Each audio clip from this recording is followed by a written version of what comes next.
My wife insisted on making my coffee before the biggest presentation of my career. Fatal mistake since I'd already found her research on untraceable sedatives. Welcome to Revenge Galore. If you crave real gripping stories where justice hits hard and betrayal never goes unpunished, this channel is your new favorite place. Please subscribe. My name is Murphy Jones, and for the past 7 years, I've been living what I thought was the perfect partnership. My wife Beatrice and I built something extraordinary together, a revolutionary AI-driven logistics platform called Flowmaster that was about to change everything. What I didn't realize until 3 days ago was that she'd been planning to destroy me from the inside, steal my life's work, and leave me with nothing but the wreckage of my reputation. The irony is almost poetic. She spent months researching the perfect way to sabotage me, never imagining that her own meticulous planning would become the instrument of her destruction. 7 years ago, when Beatrice and I started Flowmaster Solutions in our cramped Seattle apartment, I genuinely believed we were building something together. I was the technical architect, the one who spent 18-hour days coding, designing algorithms, and solving the impossible problems that made our platform revolutionary. She handled the business side, or so I thought. Flowmaster wasn't just another logistics app. It was a complete reimagining of how global supply chains could operate. Using advanced machine learning algorithms I developed, the platform could predict and prevent bottlenecks before they occurred, optimize routing in real time, and reduce shipping costs by up to 35% while improving delivery times.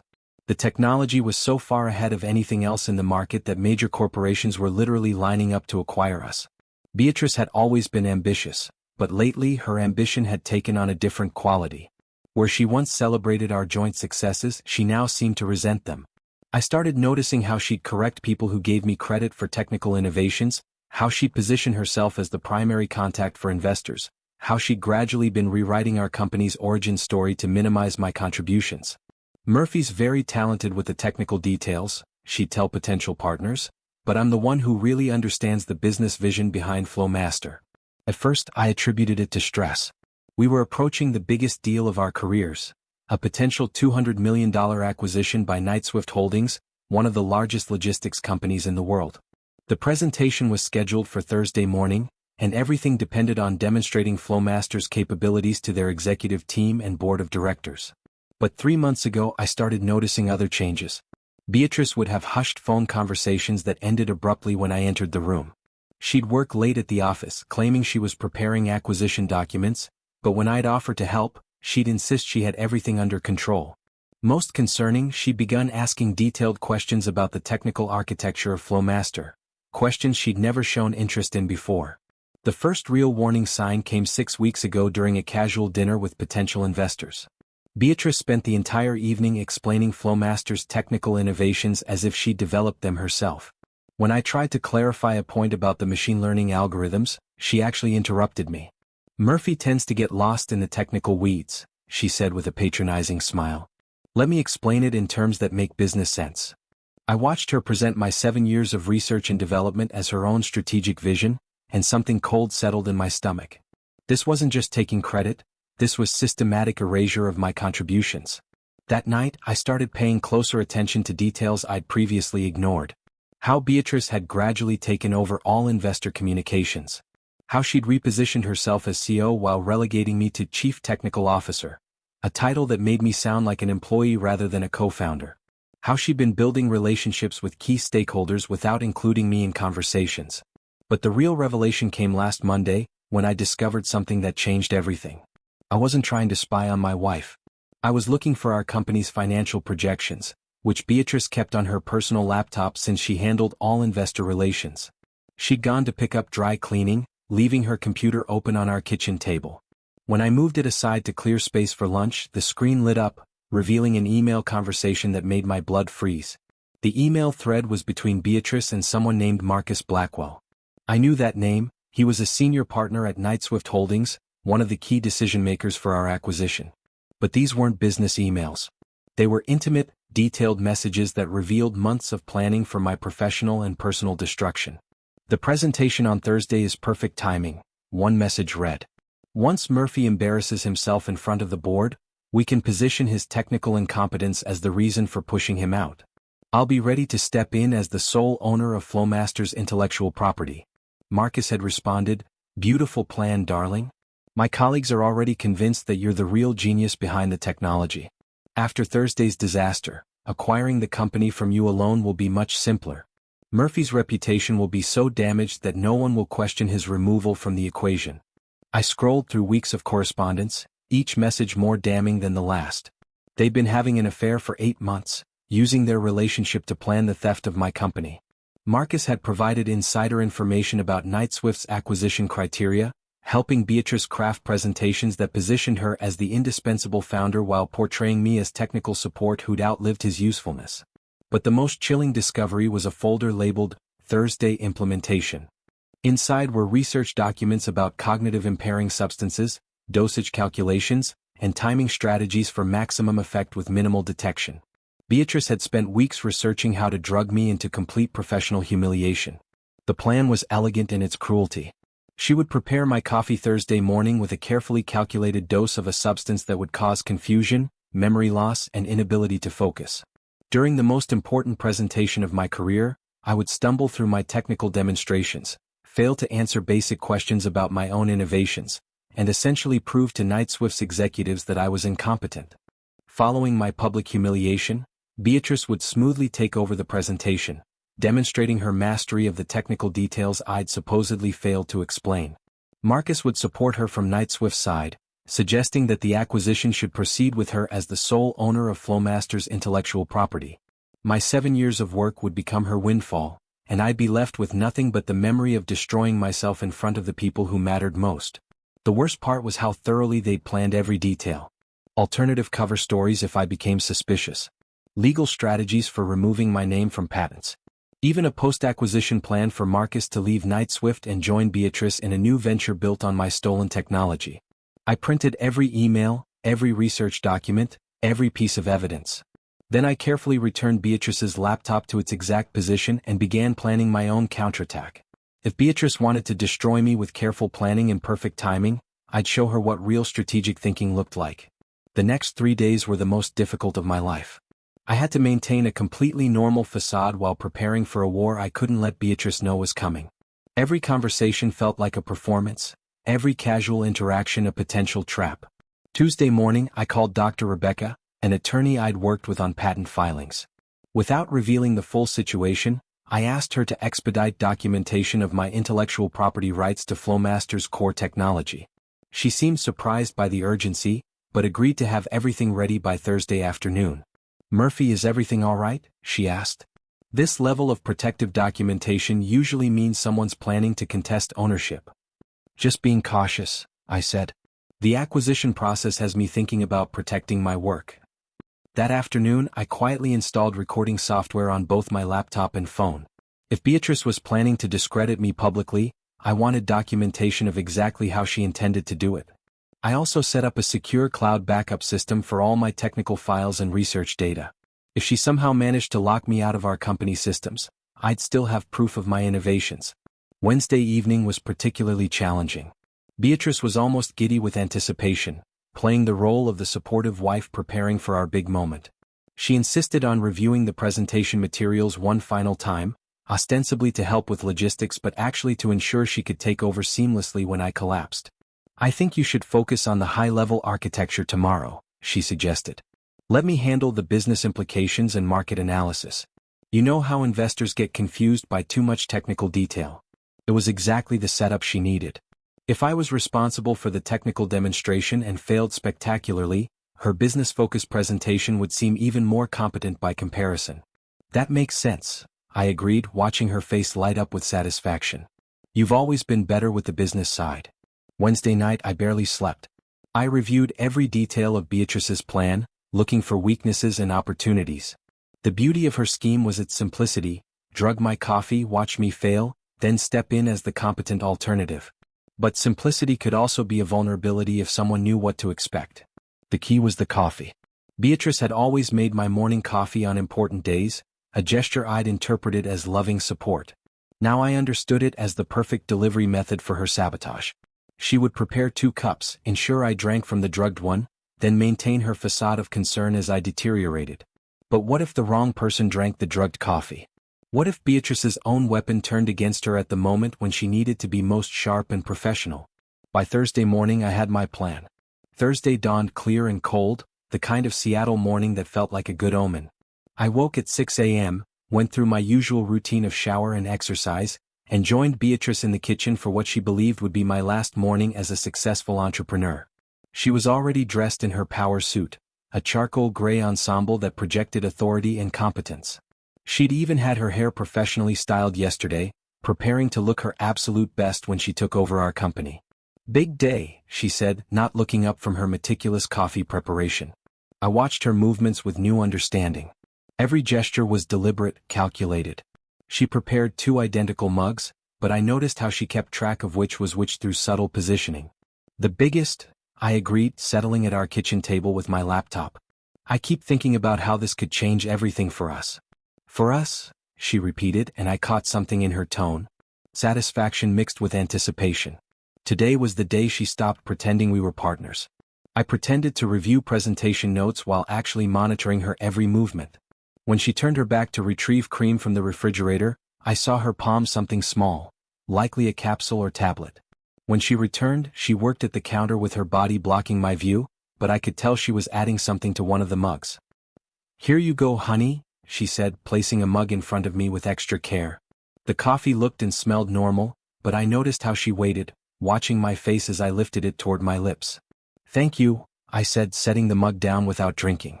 "You always take such good care of me." She moved back to the counter, positioning herself where she could observe my consumption while appearing to organize presentation materials. This was the moment she'd been planning for months, watching me drink the substance that would destroy my career and hand her everything I'd built. "You seem nervous," I said, standing up and moving closer to her. "Are you feeling ready?" "Of course," she replied, but I noticed a slight tremor in her voice. The anticipation was affecting her more than she wanted to admit. "Good," I said, stepping behind her to look over her shoulder at the paper she was shuffling. "Because I have a really good feeling about today."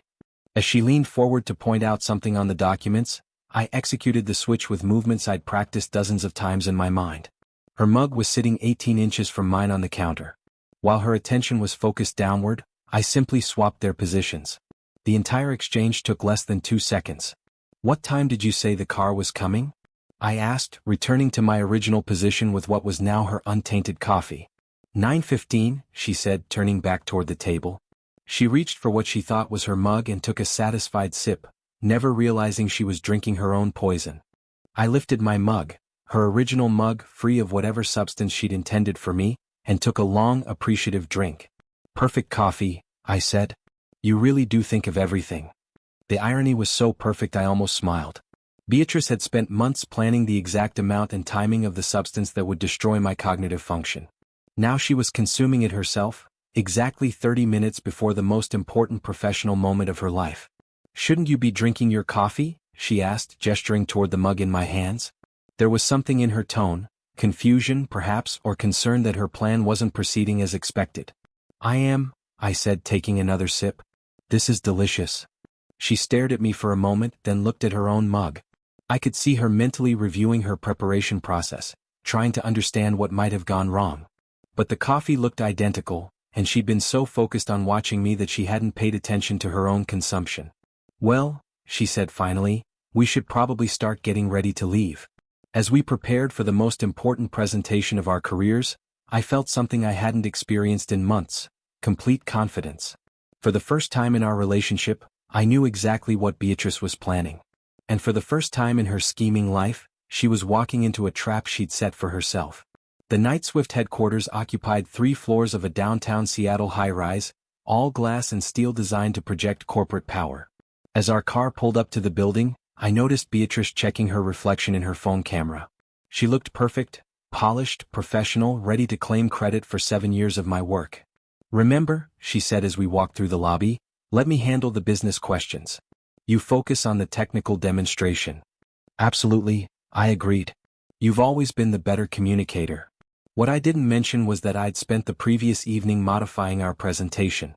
The technical demonstration was now significantly more complex than what she'd reviewed, with several new components that would require detailed explanation. If she tried to take over my section, she'd quickly find herself in deep water. The conference room was impressive, a massive mahogany table surrounded by leather chairs, with wall-mounted displays for our presentation. Marcus Blackwell was there, looking confident and predatory in his expensive suit. I shook his hand with a smile, knowing exactly why he was so eager for this acquisition. "Murphy," he said, "I've heard incredible things about Flowmaster's technical capabilities. I'm looking forward to seeing what you've built." "It's really Beatrice who deserves the credit," I replied, watching his slight frown. This wasn't the response he was expecting. I just handled the coding details. The other Knight-Swift executives filed in: CEO Catherine Morrison, CFO David Park, and 3 board members who would make the final acquisition decision. These were sharp, experienced business leaders who could spot weakness or incompetence immediately. They were exactly the wrong audience for someone about to lose cognitive function. "Shall we begin?" Catherine Morrison asked, settling at the head of the table.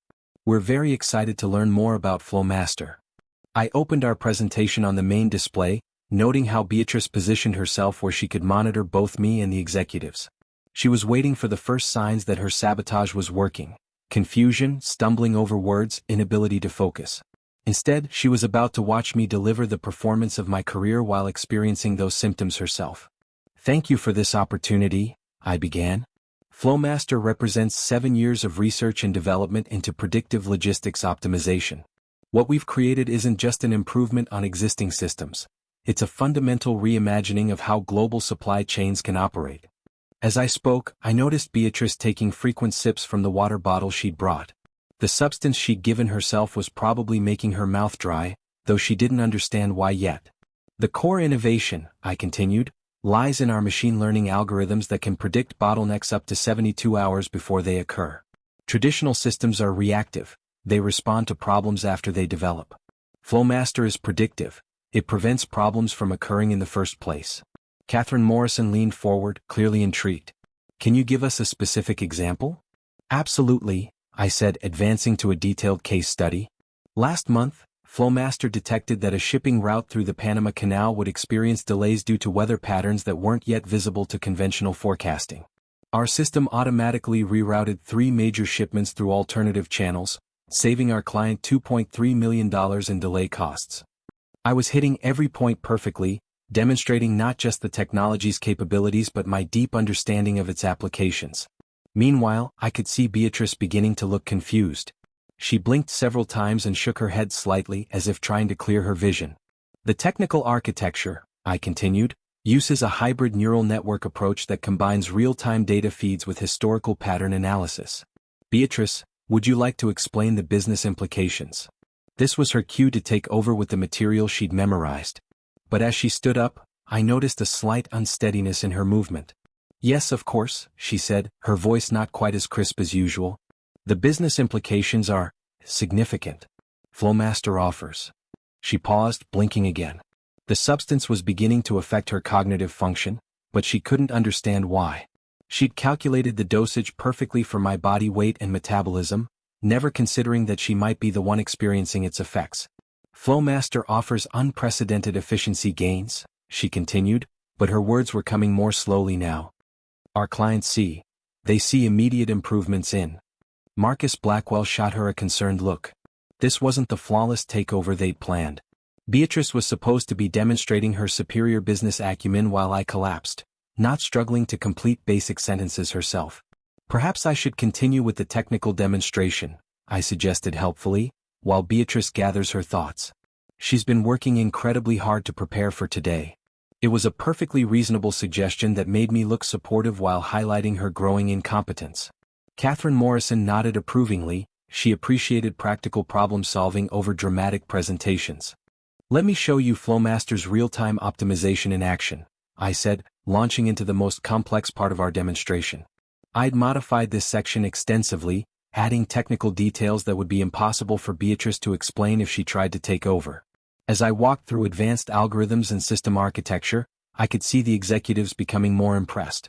This was clearly sophisticated technology backed by deep expertise. But I could also see Beatrice becoming more confused and agitated. 20 minutes into the presentation, her condition was becoming impossible to hide. "The predictive modeling uses a multi-layered approach," I was explaining, displaying a complex system diagram that demonstrated Flowmaster's technical sophistication. "Each layer analyzes different variables, shipping schedules, weather patterns, economic indicators, even social media trends that might indicate changing consumer demand. David Park, the CFO, raised his hand. This level of complexity is impressive, but how do you ensure accuracy when you're dealing with so many variables? It was exactly the kind of detailed technical question I'd been hoping for. One that would demonstrate my expertise while being impossible for Beatrice to answer in her current state. Excellent question, I said. The key is our validation protocol, which cross-references predictions against multiple independent data sources. We've achieved 94.7% accuracy in our bottleneck predictions, which is unprecedented in the industry. As I spoke, I noticed Beatrice gripping the edge of the table. Her face had gone pale, and she was blinking rapidly as if trying to focus. The substance she'd researched so carefully was working exactly as intended, just on the wrong target. "Beatrice," Marcus Blackwell said quietly, "are you feeling all right?" His tone carried a note of genuine panic. This presentation was supposed to showcase her competence while destroying mine. Instead, he was watching her fall apart while I delivered a masterful demonstration of technical expertise. "I'm fine," she said, but her words were slightly slurred. It's warm in here." Catherine Morrison's eyebrows rose slightly. In the business world, this kind of unprofessional behavior during a critical presentation was career suicide. These executives dealt with high-pressure situations daily. They had no patience for someone who couldn't maintain composure during important meetings. "Perhaps we should take a brief break," I suggested with apparent concern. "Beatrice has been under tremendous pressure preparing for today." "No," she said quickly, trying to stand. But she swayed slightly and had to steady herself against the chair. I need to explain the market analysis." The market analysis was her strongest material, the section she'd planned to use to demonstrate her business acumen after my technical failure. But as she moved to the presentation controls, she fumbled with the remote, accidentally advancing several slides past her intended starting point. "I'm sorry," she said, her confusion now obvious to everyone in the room. The market opportunities are." She stared at the screen as if seeing it for the first time, clearly unable to remember the points she'd rehearsed hundreds of times. The substance that was supposed to impair my memory was making her forget her own presentation. "The market opportunities are substantial," I interjected smoothly. Based on Beatrice's analysis, the global logistics optimization market is expected to reach $47 billion by 2027, with AI-driven solutions representing the fastest-growing segment. I was essentially delivering her material for her, making her look incompetent while positioning myself as the complete professional who could handle both technical and business aspects of our company. "Murphy's right," she said gratefully, not realizing how it sounded. "The numbers they're very compelling." But when she tried to elaborate on the market analysis she'd written herself, the words wouldn't come. I watched her face cycle through confusion, frustration, and growing panic as she realized something was seriously wrong. Marcus Blackwell looked like he wanted to crawl under the table. The woman he'd been counting on to steal a multi-million-dollar company was humiliating herself in front of the people whose approval they needed most. "Mrs. Jones," Catherine Morrison said with professional concern, "perhaps you should step outside for some fresh air. These acquisition discussions can be quite intense." It was a polite way of removing someone who was clearly having a medical or psychological episode. In the corporate world, this suggestion was equivalent to being ejected from the meeting. "I don't need," Beatrice began, but her protest died as she swayed again. The room was definitely moving and she couldn't understand why. She'd calculated every detail of the substance's effects, never imagining she'd experienced them herself. "I think that's a good idea," I said, standing to help her. "You've worked so hard on this presentation. Maybe you've just exhausted yourself." As I guided her toward the door, I caught Marcus Blackwell's expression. He looked devastated, watching his carefully planned scheme collapse in real time. The woman who was supposed to steal my company couldn't even stand upright, while I was demonstrating complete mastery of both technical and business aspects of Flowmaster. "I'll be right back," I told the Knightswift executives. "Please, feel free to review our technical documentation while I help Beatrice get settled." In the hallway, Beatrice leaned against the wall, her professional composure completely shattered. "I don't understand," she whispered. "I felt fine this morning and now." "It's okay," I said with false sympathy. "Sometimes these big presentations just overwhelm us. Why don't you find a quiet place to rest? I can handle the rest of the meeting." It was exactly what she'd planned to say to me after my cognitive collapse. The irony was so perfect it took all my self-control not to smile. But the business sections, she protested weakly. You don't know the financial projections. I'll figure it out, I said. After all, we built this company together. I know more about the business side than you might think. As I returned to the conference room, leaving her in the hallway trying to understand what had gone wrong, I felt a satisfaction deeper than anything I'd ever experienced. Beatrice had spent months planning my destruction, using her intimate knowledge of my routines to craft the perfect sabotage. Now her own weapon was destroying her while I prepared to claim complete ownership of the success she tried to steal. When I returned to the conference room, the atmosphere had shifted completely. The Knight-Swift executives were discussing Flowmaster with genuine excitement, and Marcus Blackwell looked like he was attending his own funeral. Murphy, Catherine Morrison said, we've been reviewing your technical documentation. This is truly impressive work. The depth of innovation is exactly what we're looking for. Thank you, I said, settling back into my chair. Flowmaster represents the culmination of 7 years of research and development. It's been my life's work. I was careful to use first-person pronouns now, subtly establishing my sole ownership of the technology while Beatrice was absent and unable to contradict me. The question, David Park interjected, is about implementation and leadership. Can you walk us through how you envision the integration process? It was exactly the opening I needed. For the next 30 minutes, I delivered a comprehensive presentation covering every aspect of Flowmaster's technology, market position, and growth potential. I explained technical architectures that Beatrice couldn't understand, discussed market strategies she'd never developed, and outlined implementation plans that went far beyond anything in our original materials. The executives were mesmerized. They were seeing not just innovative technology, but the brilliant mind behind it, explaining every detail with complete authority and expertise. This is exceptional, Catherine Morrison said when I finished. You've clearly thought through every aspect of this business. I have, I agreed. When you spend 7 years developing something from the ground up, you understand every component intimately. Marcus Blackwell made a weak attempt to salvage the situation. What about Mrs. Jones? She seemed to be quite involved in the business strategy aspects. I gave him a sympathetic look. Beatrice has been incredibly supportive, but she's more of a general business manager than a strategic thinker. The core innovations, both technical and strategic, have always been my responsibility. It was a devastating revision of our company's history, delivered with such confidence and supported by such obvious expertise that no one questioned it. Marcus could hardly argue without revealing his relationship with Beatrice and his inside knowledge of our company dynamics. Well, Catherine Morrison said, exchanging glances with her colleagues, we've seen enough to make a preliminary decision. Murphy, Flowmaster is exactly the kind of innovative technology Knight-Swift needs to maintain our competitive edge.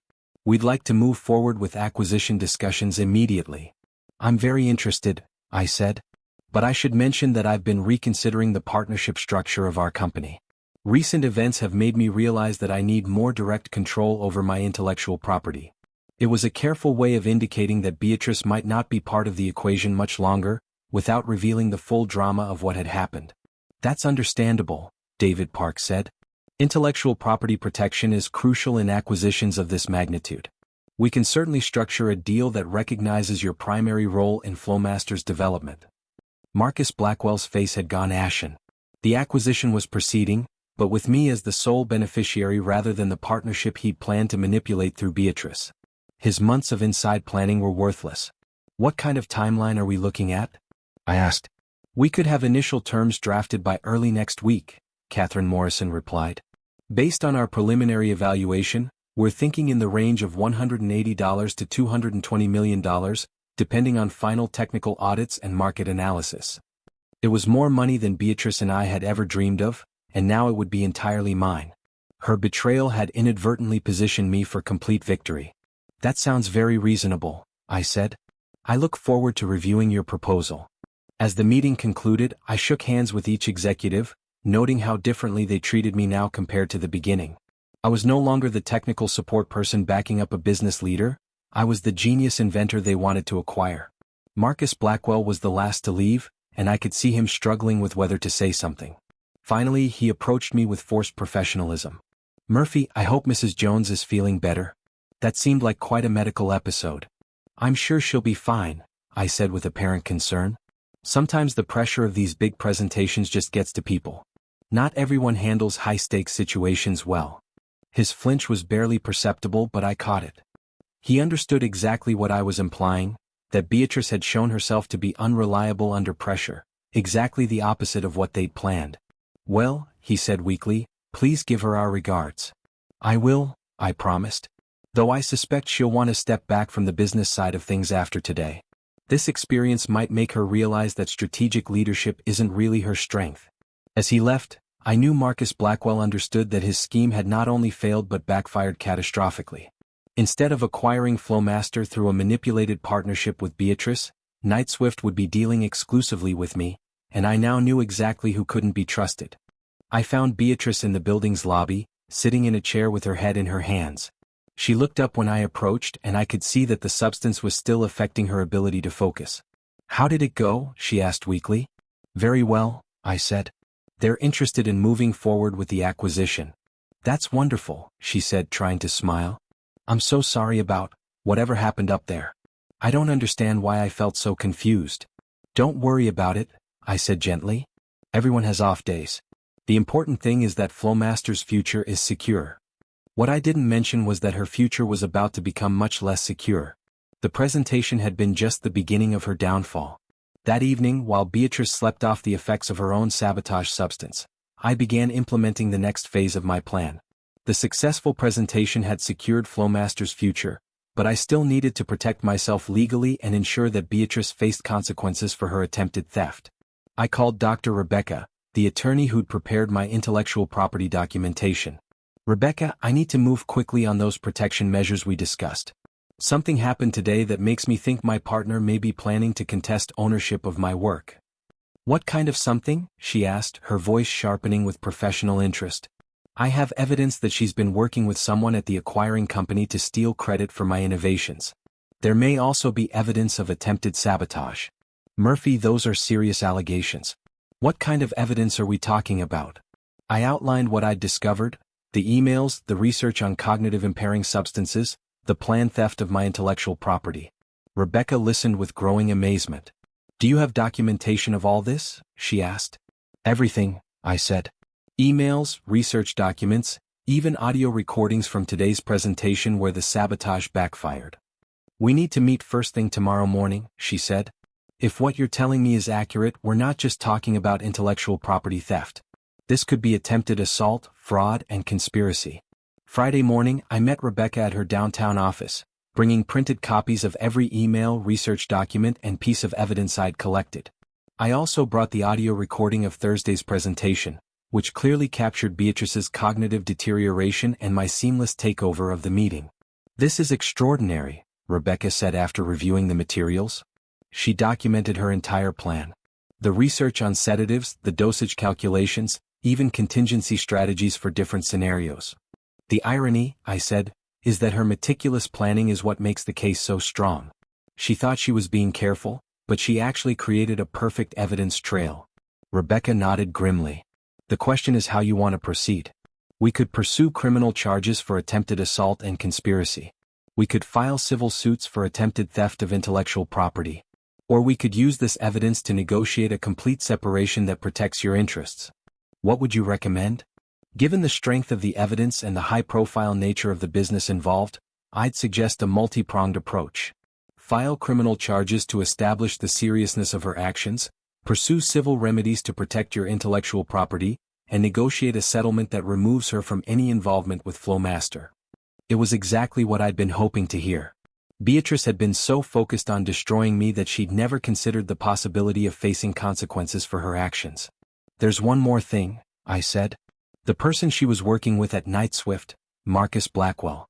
His involvement may constitute corporate espionage or conspiracy to commit fraud." Rebecca's eyes lit up. "If we can prove that a Knightswift executive was conspiring to manipulate their own company's acquisition process, that adds another dimension entirely. They'll want to settle quickly to avoid the scandal." Over the weekend, while Beatrice recovered from what she believed was a mysterious illness, Rebecca's team worked to prepare our legal strategy. By Monday morning, we had criminal charges ready to file, civil suits prepared, and a comprehensive settlement proposal that would give me complete ownership of Flowmaster while holding Beatrice accountable for her attempted theft. The beauty of the situation was that Beatrice still didn't understand what had happened. She knew her sabotage had failed mysteriously, but she couldn't figure out how or why. She was walking around in a daze, not from any lingering effects of the substance, but from confusion about how her perfect plan had gone so wrong. Monday afternoon, Rebecca called with news that changed everything. "Murphy, I've been in contact with Knight-Swift's legal department. When I mentioned Marcus Blackwell's involvement in the conspiracy, they immediately launched an internal investigation. It turns out he's been using his position to manipulate several acquisition deals over the past 2 years. They're terminating him immediately and cooperating fully with our investigation." "What does that mean for the Flowmaster acquisition?" "They want to proceed but exclusively with you. They're offering an enhanced deal, $250 million, partly as compensation for the breach of trust involving their employee. They want to make sure this scandal doesn't derail what they see as a crucial acquisition." It was better than I could have hoped for. Not only was Beatrice's scheme completely exposed, but Knight-Swift was actually increasing their offer to distance themselves from the scandal. "There's more," Rebecca continued. "Marcus Blackwell has been suspended pending criminal investigation. The corporate espionage charges are serious, and he's looking at potential federal prosecution. His career in the industry is finished." I felt a deep satisfaction hearing this. Marcus had thought he was so clever, using his position to manipulate acquisitions and steal innovations from brilliant minds like me. Now his own arrogance had destroyed him. "What about Beatrice?" I asked. "We're filing charges tomorrow morning. Attempted assault, conspiracy to commit fraud, attempted theft of intellectual property, and corporate espionage. With the evidence you've provided, the district attorney is confident about securing convictions on all counts." Tuesday morning, I woke to find Beatrice in our kitchen making coffee again. The irony was almost too perfect. She still didn't understand that her coffee preparation ritual had been her downfall. "You're looking better," I said, settling at the table. "Feeling more like yourself?" "Much better," she said, though I could see lingering confusion in her eyes. "I still don't understand what happened Thursday. I've never had a reaction like that to stress before." "Sometimes our bodies surprise us," I said gently. "The important thing is that the presentation went well despite the complications." She poured 2 cups of coffee, normal coffee this time, and sat across from me. "I've been thinking about Thursday and I realized something. You handled everything so smoothly when I couldn't function. You knew all the business details, the market analysis, even the financial projections I thought you'd never paid attention to." "I pay attention to everything that matters," I said, taking a sip of genuinely untainted coffee. "I've always been more involved in the business side than you realized." She studied my face with an expression I couldn't quite read. "Murphy, can I ask you something? Do you think I've been underestimating your contributions to the company?" It was a remarkable question, coming from someone who'd been planning to steal my life's work just 5 days earlier. But I could see in her eyes that she was beginning to understand something had shifted fundamentally. "I think," I said carefully, "that we've both been underestimating various things about each other." Before she could respond, the doorbell rang. I stood to answer it, knowing exactly who it would be. "Murphy Jones?" The woman at the door was Detective Sarah Collins from the Seattle Police Department's Fraud Division. Behind her stood 2 uniformed officers. "We have a warrant for the arrest of Beatrice Jones on charges of attempted assault, conspiracy to commit fraud, and attempted theft of intellectual property." I heard Beatrice's coffee mug shatter on the kitchen floor. "What?" she said, appearing in the doorway. Her face had gone white. "There must be some mistake." "Ma'am, you're under arrest," Detective Collins said, producing handcuffs. "You have the right to remain silent. Anything you say can and will be used against you in a court of law."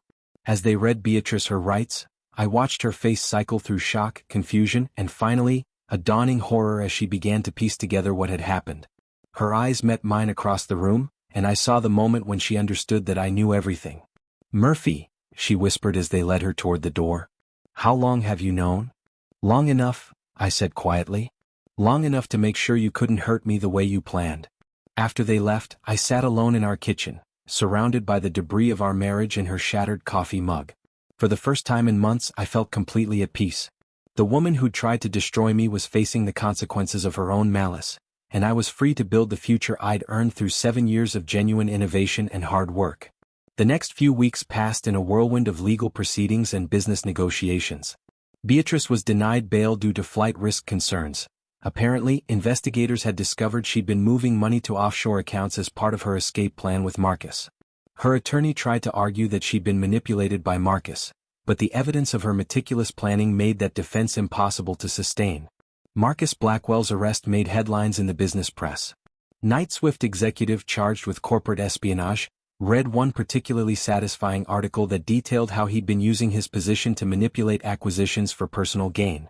His reputation in the industry was completely destroyed, and several previous deals he'd been involved with were being investigated for irregularities. Meanwhile, my acquisition deal with Knight-Swift moved forward smoothly. Catherine Morrison personally oversaw the negotiations, and she seemed genuinely impressed by my handling of the entire situation. "Murphy," she said during one of our meetings, "the way you maintain professionalism and composure during such a personal betrayal shows exactly the kind of character we want leading our technology initiatives. We're not just acquiring Flowmaster, we're acquiring you." The final acquisition price was $275 million, paid entirely to me as the sole owner of Flowmaster's intellectual property. Knight-Swift also offered me a 5-year consulting contract worth an additional $50 million to oversee the integration and continue developing next-generation logistics technologies. But perhaps the most satisfying moment came during Beatrice's trial 6 months later. I testified about discovering her sabotage plan, and the prosecutor played the audio recording from our presentation. The jury heard Beatrice's voice deteriorating in real time as she experienced the effects of her own weapon, while my voice remained clear and confident throughout. "Mr. Jones," the prosecutor asked, "when you switched the coffee cups that morning, what were you thinking?" "I was thinking about 7 years of work," I said. 7 years of 18-hour days, of solving impossible problems, of building something revolutionary from nothing. I was thinking that I wouldn't let anyone steal that from me, no matter how cleverly they thought they'd planned it. "And how do you feel about the fact that Mrs. Jones experienced the effects of the substance she'd intended for you?" "I feel that justice was served in the most appropriate way possible," I said. "She experienced exactly what she'd planned for me to experience, the destruction of her credibility at the moment when it mattered most." The jury convicted Beatrice on all charges. She received 5 years in federal prison for the conspiracy and intellectual property theft charges, plus an additional 2 years for the attempted assault. Her request to serve the sentences concurrently was denied. Marcus Blackwell received 8 years for corporate espionage and conspiracy to commit fraud. His conviction led to a broader investigation of corruption in corporate acquisition processes, and several other executives were charged with similar crimes. 2 years after the trial, I stood in the headquarters of Jones Innovation Labs, the company I'd built with the proceeds from the Flowmaster acquisition. We now employed over 200 people and held patents on 17 different revolutionary technologies. The logistics optimization platform that Beatrice had tried to steal was just one of many innovations my team was developing. My assistant knocked on my office door. "Mr. Jones, your 3 o'clock is here." Dr. Sarah Kim entered, a brilliant AI researcher I'd recruited from MIT. She was everything Beatrice had pretended to be: genuinely intelligent, innovative, and committed to building rather than stealing. "Murphy, I wanted to update you on the supply chain prediction algorithm we discussed," she said, settling into the chair across from my desk. "I think we've solved the real-time optimization problem that's been challenging us." As she outlined her breakthrough, I reflected on how different my life had become. I was surrounded by people who respected innovation, who contributed rather than consumed, who built rather than betrayed. The toxic environment Beatrice had created through her manipulation and theft was completely gone. "That's excellent work, Sarah," I said when she finished. "Let's schedule a demonstration for the board next week. I think they'll be very excited about the commercial applications." After she left, I received an email that brought a smile to my face. It was from Catherine Morrison at Knight-Swift Holdings. "Murphy, I wanted to give you an update on Flowmaster's performance since the acquisition.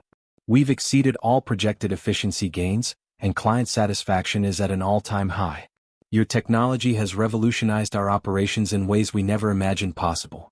Thank you for your continued partnership and innovation." I also received less welcome correspondence periodically. Every few months I'd get a letter from Beatrice in prison. They were always variations on the same theme: apologies mixed with justifications, attempts to explain her actions as temporary insanity or manipulation by Marcus. She never seemed to understand that her betrayal had been a choice, and that choices have consequences. The most recent letter had been particularly delusional. "Murphy, I know you're angry, but we built something beautiful together. When I get out, maybe we can start over.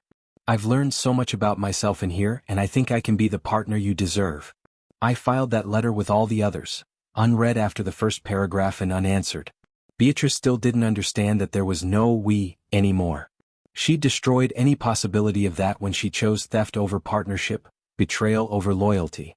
The truly satisfying part wasn't her imprisonment or Marcus's disgrace, though both felt like appropriate justice. The satisfying part was the life I'd built from the ashes of their scheme. Jones Innovation Labs was thriving. Flowmaster had exceeded every performance metric. I was surrounded by brilliant, ethical people who shared my passion for genuine innovation. Most importantly, I'd learned to trust my instincts completely.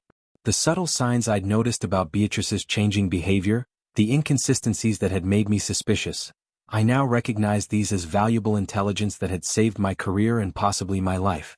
Sometimes in the evening, I'd sit in my office overlooking downtown Seattle and think about that Thursday morning when Beatrice had handed me what she thought was a poisoned cup of coffee. She'd been so confident, so certain that her meticulous planning would destroy me and hand her everything I'd built. But she'd made one crucial miscalculation.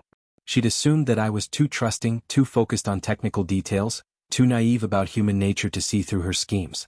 She'd underestimated the same analytical mind that had created Flowmaster's revolutionary algorithms.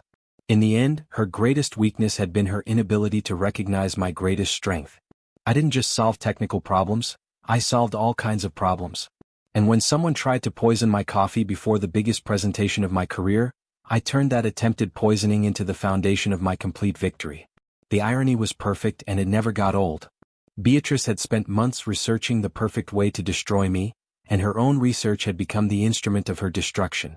She'd planned every detail of my downfall, and every detail had backfired to secure my triumph. Justice, I'd learned, was sometimes as simple as making sure the right person drank from the right cup. As I finished reviewing the day's reports and prepared to leave the office, my phone buzzed with a text from Dr. Sarah Kim. "Murphy, I just had another breakthrough on the prediction algorithm. Want to grab coffee tomorrow morning to discuss it?" I smiled as I typed back, "Absolutely. But I'll make the coffee this time."